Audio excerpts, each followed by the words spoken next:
আসসালামু আলাইকুম। প্রিয় দর্শক, আপনারা জানেন, চিনে থাকবেন যে আসিয়ান গ্রুপ ওনারা আজকে ইফতার মাহফিলে সাবেক প্রধানমন্ত্রী এবং প্রয়াত প্রধানমন্ত্রী বেগম খালেদা জিয়ার রুহের মাগফিরাতের জন্য দোয়া ও মিলাদ মাহফিলের আয়োজন করেছিলেন। খালেদা জিয়ার রুহের মাগফিরাত কামনায় দোয়া ও ইফতার মাহফিল। সাবেক প্রধানমন্ত্রী ও বিএনপি চেয়ারপারসন বেগম খালেদা জিয়ার রুহের মাগফিরাত এবং দেশ ও জাতির কল্যাণ কামনায় দোয়া ও ইফতার মাহফিলের আয়োজন করেছে দেশের অন্যতম শীর্ষ শিল্প গোষ্ঠী Asian group. Asian medical college ও হাসপাতালের মাঠে বর্ণাঢ্য এই অনুষ্ঠানের আয়োজন করা হয়। আমন্ত্রিত অতিথিদের মধ্যে উপস্থিত ছিলেন সাবেক স্বরাষ্ট্রমন্ত্রী ও বিএনপি নেতা আলতাফ হোসেন চৌধুরী, ঢাকা 19 আসনের এমপি ডাক্তার দেওয়ান মোহাম্মদ সালাউদ্দিন বাবু, দৈনিক যুগান্তরের সম্পাদক আব্দুল হাই শিকদার, দৈনিক সংগ্রামের সম্পাদক আজম মীর শাহিদুল আহসান, জাতীয় প্রেস ক্লাবের সাধারণ সম্পাদক আইয়ুব ভূঁইয়া, বাংলাদেশ ফেডারেল সাংবাদিক ইউনিয়নের সাবেক মহাসচিব এম এ আজিজ।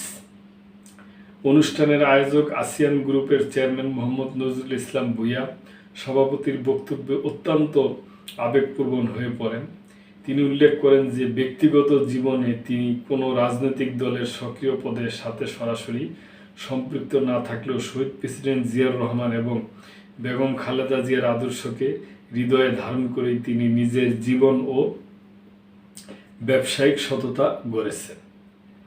স্মৃতিচারণ করতে গিয়ে তিনি বারবার আবেগ আপ্লুত হয়ে পড়েন এবং তারেক রহমানের নেতৃত্বে একটি সুন্দর, সুখী ও স্বনির্ভর বাংলাদেশ গড়ার দৃঢ় প্রত্যয় ব্যক্ত করেন।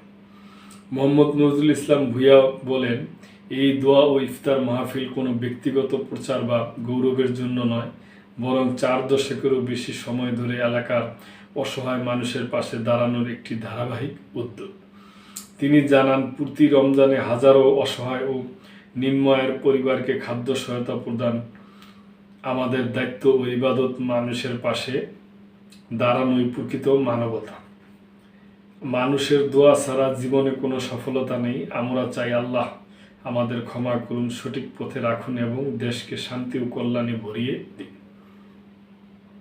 ইফতার মাহফিলে উপস্থিত ছিলেন আসিয়ান গ্রুপের উপব্যবস্থাপনা পরিচালক সাইফুল ইসলাম ভূঁইয়া, পরিচালক জাহিদুল ইসলাম ভূঁইয়া, পয়সা বাজারের চেয়ারম্যান অনামিকা ইসলাম ভূঁইয়া, মাহফিলে রাজনীতিক, সাংবাদিক ও শিক্ষাবিদ ও ব্যবসায়ী সহ বিভিন্ন শ্রেণী পেশার বিশিষ্ট ব্যক্তিদের বিশাল সমাবেশ ঘটে।